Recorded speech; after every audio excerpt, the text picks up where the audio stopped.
জীবনে সফল হতে গেলে প্রচুর পরিমাণে পরিশ্রম করতে হবে, কারণ পরিশ্রমই হলো সফলতার মূল চাবিকাঠি। তাই না বন্ধুরা? আমরা যদি পরিশ্রম করে যেতে পারি তাহলে ইনশাল্লাহ একদিন সবাই সফল হতে পারবো।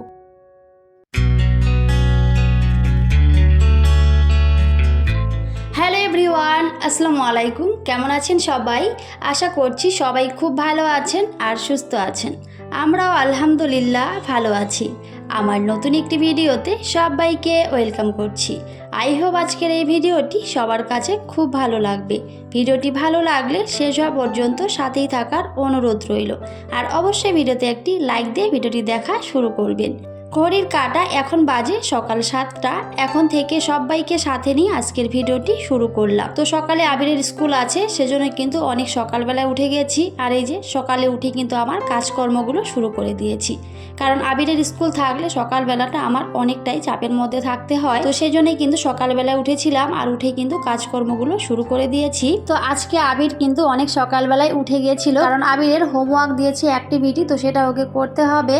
তো সেই জন্য আবির কিন্তু অনেক সকালবেলায় উঠে গেছিল, আর ওর অ্যাক্টিভিটি নিয়ে অনেকটাই ব্যস্ততার মধ্যে আছে, সেটা কখন ও কমপ্লিট করতে পারবে। তো আবিরকে বলছিলাম যে আমি একটু হেল্প করে দিচ্ছি, তো আবির বলছে যে না, আমাকে হেল্প করবে না, আমি নিজেই বানাতে পারবো, কারণ মিস বলেছে যে আমাকে নিজেই করতে, সেজন্য আমি নিজেই সবকিছু বানিয়ে রেডি করব। তো আবিরের এই কথাটা শুনে কিন্তু আমার অনেক বেশি ভালো লাগছিল। তো ঘরের অবস্থা এত পরিমাণে খারাপ করে দিয়েছে, কিছু তো করার নেই। তো ওইদিকে কিন্তু আমি আবিরকে রেডি করে দিচ্ছিলাম, আর তার সাথে কিন্তু এদিকে আমি রান্নাও করে নিচ্ছিলাম, কারণ আজকে আবিরকে আমি টিফিনে রাইস দেব, আর তার সাথে সয়াবিন আলু তরকারি করব। তো সেটাই কিন্তু টিফিনে দিয়ে দেব। আর কি বলবো, এত পরিমাণে গরম পড়েছে, তো এই গরমে সেজন্য কিন্তু আমি রাইসটাই ওকে দিয়ে দেব, আর অন্য কিছু কিন্তু দেব না। এই গরমে যদি তেলে ভাজা জিনিস বেশি পরিমাণে দিই তাহলে হয়তো অনেকটাই ক্ষতি করতে পারে।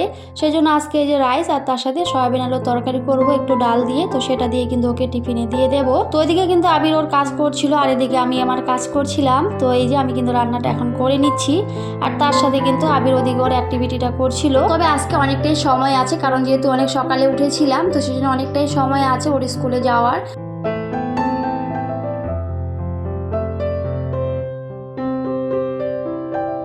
তো এদিকে কিন্তু আমি আমার কাজগুলো করছিলাম, ওদিকে রান্নাটা বসিয়ে দিয়েছি, আর তার সাথে এই যে এখন কিন্তু আমি রুমে চলে এসেছি। তো এখন কিন্তু বিছানাটাও গুছিয়ে নেব।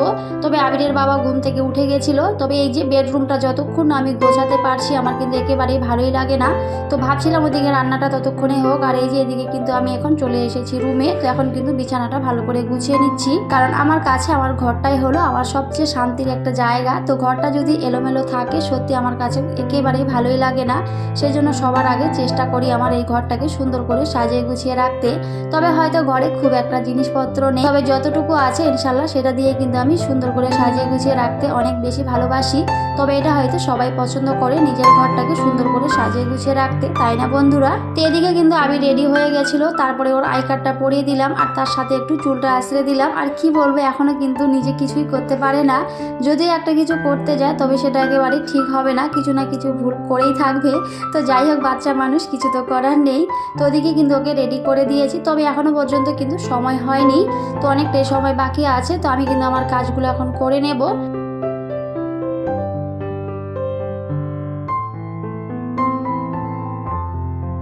এদিকে আমার রান্না বাড়াও হয়ে গেছিলো, তারপরে কিন্তু আমি এখন এই যে আবিরের টিফিনটা রেডি করে দিচ্ছি। এখানে রাইস আর তার সাথে সয়াবিন আলুর তরকারি, তো সেটাই কিন্তু দিয়ে দিলাম। তো এখন কিন্তু আমি ব্যাগে টিফিনটা ভরে দিচ্ছি।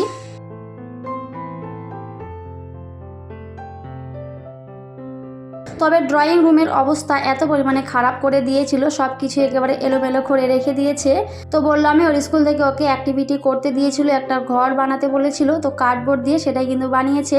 তবে এখনও পর্যন্ত কিন্তু কমপ্লিট হয়নি, হয়তো আরও একদিন সময় লাগবে।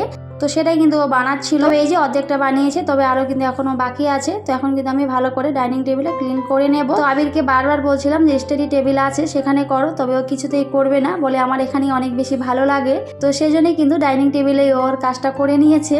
তবে এখানে বসে পড়তে, তারপরে খেতে, মানে বিভিন্ন ধরনের ছবি আঁকতে ওর এই ডাইনিং টেবিলে বসে মানে বেশি ভালোবাসে। তো সেই জন্য কিন্তু এখানে বসেই সব কিছুই করে। স্টাডি টেবিলটা আছে ঠিকই, কিন্তু সেটাতে কিন্তু খুব একটা বসে না বা খুব একটা কিছুই করে না। বেশিরভাগ ওই ডাইনিং টেবিলেই বসে সমস্ত কিছু করার চেষ্টা করে। ওকে যতই বলি যে এখানে করবে না, কিন্তু তাও কিছুই বুঝে না, কিন্তু তাও কিন্তু ও এখানেই সব কিছুই করবে। তো আমি এখন ভালো করে কিন্তু ডাইনিং টেবিলটা ক্লিন করে নিচ্ছি, কারণ খাওয়ার জায়গা অবশ্যই নিড অ্যান্ড ক্লিন করে রাখা উচিত, তাই না বন্ধুরা?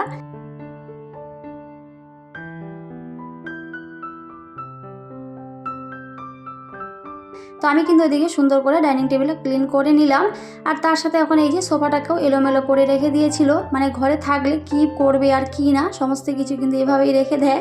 তো আমি এখন এই যে সব কিছু ভালো করে গুছিয়ে নেব। তবে আমার কাছে এলোমেলো থাকলে কিন্তু একেবারে ভালো লাগে না, সমস্ত কিছু সুন্দর করে পরিপাটি করে থাকলে আমার কাছে অনেক বেশি ভালো লাগে। তবে এটা হয়তো সবাই করে, নিজের ঘরটাকে সুন্দর করে সাজিয়ে গুছিয়ে পরিপাটি করে রাখতে, তাই না বন্ধুরা? তো ভিডিওর এই পর্যায়ে এখনও পর্যন্ত যারা আমার ভিডিওটি দেখছেন কিন্তু একটি লাইক দিতে ভুলে গিয়েছেন, প্লিজ একটি লাইক দিয়ে ভিডিওটি কন্টিনিউ করবেন, কারণ আপনাদের এক একটা লাইক আমার ভিডিওগুলো অনেকের কাছে পৌঁছে দিতে ভীষণভাবে হেল্প করে। তো সবাইকে বলবো এভাবেই আমার পাশে থেকো, আমাকে সাপোর্ট করো আর সুন্দর সুন্দর কমেন্ট করো। তো এর আগের ভিডিওতে আমাকে আমার প্রিয় আপু এবং দিদি ভাইয়েরা অনেক সুন্দর সুন্দর কমেন্ট করেছিল। তো সবাইকে থ্যাংক ইউ সো মাচ এত সুন্দর সুন্দর কমেন্ট করার জন্য আর আমার পাশে থাকার জন্য, আমাকে সাপোর্ট করার জন্য। তো এইভাবেই আমার পাশে থেকো, আমি ইনশাল্লাহ সবার পাশে থাকার চেষ্টা করি। তবে আমার যেহেতু নেটের সমস্যা হয় সেজন্য হয়তো খুব একটা কাউকে সাপোর্ট করতে পারি না। তবে সত্যি আমি মন থেকে বলছি, সত্যি অনেক চেষ্টা করি সবাইকে যেন সাপোর্ট করতে পারি। তো এদিকে কিন্তু আমার সমস্ত কিছু গুছিয়ে নিয়েছিলাম আর তারপরে কিন্তু আবিরের টাইম হয়ে গেছিল। তো এই যে আবির কিন্তু এখন স্কুলে চলে যাচ্ছে, ওর বাবা কিন্তু ওকে দিয়ে আসবে, তবে শুধু রাস্তায় দিয়ে আসবে, ও কিন্তু গাড়িতে করে স্কুলে যায়। তো এখন কিন্তু আমি সুন্দর করে সবকিছু ঝাড়ু দিয়ে নেব। আর বললামই ঘরের অবস্থা খুবই খারাপ করে দিয়েছিল। তো এই যে দেখতেই পাচ্ছেন কত পরিমাণে নোংরা। তো এখন কিন্তু আমি সবকিছু ভালো করে ঝাড়ু দিয়ে নিচ্ছি। আমার এই ছোট্ট সংসারটাতে কিন্তু খুব একটা মানুষজন নেই আর খুব একটা জিনিসপত্র নেই। তো অনেক আপুর ভিডিও দেখি, সত্যি অনেক সুন্দর সুন্দর জিনিস, আমার তো অনেক বেশি ভালো লাগে। এত সুন্দর সুন্দর জিনিস দিয়ে ভিডিওগুলো মেড করে সত্যি অনেক বেশি ভালো লাগে। তবে আমাদের মতো মধ্যবিত্ত পরিবারে হয়তো আমরা চাইলেও সব কিছুই কিনতে পারবো না বা সব কিছু আমাদের হবেও না। তবে যতটুকু আছে সেটা দিয়ে ইনশাল্লাহ দেখানোর চেষ্টা করি। আর আমার এই ভিডিওগুলি যদি তাও আপনাদের কাছে ভালো লাগে তাহলে প্লিজ আমার এই ছোট্ট চ্যানেলটিকে সাবস্ক্রাইব করে আমার পাশে থাকবেন, আমাকে ভালোবাসা দেবেন, কারণ আপনাদের ভালোবাসা ও সাপোর্টটা আমার কাছে ভীষণ দরকার। তো সবাইকে বলবো একটু পাশে থেকো আর ভালোবাসা দিও, কারণ পৃথিবীতে ভালোবাসার চেয়ে মূল্যবান জিনিস হয়তো আর কিছুই হতে পারে না। তো সেজন্যই বলবো সবাই একটু পাশে থেকো। আবির চলে গেছিলো, তারপরে কিন্তু আমার বাকি কাজগুলো আমি করে নিয়েছি। তবে সকালেই কিন্তু আমি সমস্ত কাজ গুছিয়ে করে নিয়েছিলাম। তো এখন আর খুব একটা কাজ নেই, শুধু একটু রান্নাটা বাকি আছে। তো তারপরে এখন এই যে আমি কিন্তু এখন সবজিগুলো কেটে নিচ্ছিলাম। তবে খুব একটা রান্না আজকে করব না, অল্পটুকুই রান্না করব, কারণ এত পরিমাণে গরম, কি বলবো, গরমে রান্না করতে ইচ্ছে করে না। তবে কিছু তো করার নেই, রান্নাটা করতেই হবে খেতে গেলে। তবে খুবই সামান্য রান্না করব, তো সেটা কিন্তু একটু কেটে নিচ্ছিলাম। তবে আজকে রান্নাটা কিন্তু আমি শেয়ার করিনি, তবে কি কি রান্না করেছি সেটা অবশ্যই পরে শেয়ার করব, কারণ আজকে আমি এই যে আমার রান্নাঘরের তেল চিটচিটে জানালাটা কিভাবে ক্লিন করি সেটা একটু শেয়ার করব আপনাদের সাথে। তো সেই জন্য আর আজকে রান্নাটা শেয়ার করিনি, কারণ রান্নাটা শেয়ার করলে ভিডিওটা অনেক বড় হয়ে যাবে।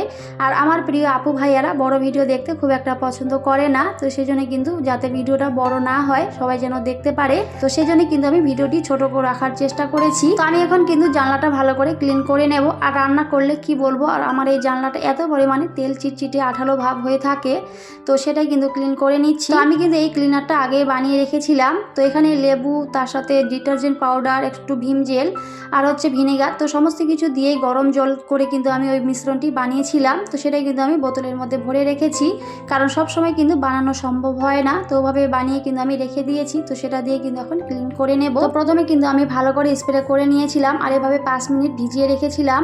আর এভাবে কিছুক্ষণ ভিজিয়ে রাখলে কিন্তু নোংরাগুলো খুব তাড়াতাড়ি উঠে যায়। আর এই যে এখন কিন্তু একটু ভিম জেল দিয়ে ভালো করে এখন ক্লিন করে নিচ্ছি। তবে সত্যি এভাবে ক্লিন করলে কিন্তু খুব একটা সময় লাগে না, অল্প সময়ে কিন্তু ক্লিন হয়ে যায়, কারণ যে ক্লিনজারটা আমি দিয়েছিলাম সেটাতে কিন্তু খুব তাড়াতাড়ি আঠালো ভাবটা দূর হয়ে যায়। তো সেটা দিয়ে কিন্তু আমি এখন ক্লিন করে নিচ্ছি। আর কি বলবো, এই জানলাটা কিন্তু সত্যি অনেক পরিমাণে নোংরা হয়। তো কিছু করার নেই, যেহেতু এখানে আমি রান্না করি আর আমার ঘরে কিন্তু কিচেন চিমনি নেই, তো সেজন্যই কিন্তু একটু বেশি পরিমাণে নোংরা হয়ে থাকে। তো তারপরে কিন্তু আমি এখন ভালো করে ক্লিন করে নিচ্ছিলাম। তবে এই যে সাইডগুলোতে কিন্তু ক্লিন করা যাচ্ছিল না, তো সেই জন্য কিন্তু আমি একটা ব্রাশ নিয়েছি আর এই যে ছোট্ট একটা ব্রাশের সাহায্যে কিন্তু আমি সাইডগুলোতেও ভালো করে ক্লিন করে নিচ্ছি। তো আপনারা চাইলে কিন্তু এভাবে করতে পারেন। তবে আমাদের গৃহিণীদের কিন্তু বেশিরভাগ সময় এই রান্নাঘরেই কাটাতে হয়, তাই না বন্ধুরা? কারণ রান্নাঘরে হয়তো আমাদের বেশিরভাগ সময়টাই চলে যায় রান্না করতে, সমস্ত কিছু গুছিয়ে রাখতে। তো সেজন্যই, আর রান্নাঘর যদি এভাবে এলোমেলো থাকে, নোংরা থাকে, তখন কিন্তু মোটেই ভালো লাগে না, রান্না করতেও ইচ্ছে করে না, আর কিছুই ভালো লাগে না রান্নাঘরে। যদি একটা জিনিসে হাত দিতে যায়, যদি আঠালো ভাবটা থাকে, সত্যি আর ভালোই লাগে না। আর এইভাবে নিট অ্যান্ড ক্লিন থাকলে কিন্তু অনেক বেশি ভালো লাগে, কাজ করতেও ইচ্ছে করে। তো আমার তো বেশ ভালো লাগে পরিষ্কার পরিচ্ছন্ন সব কিছুই।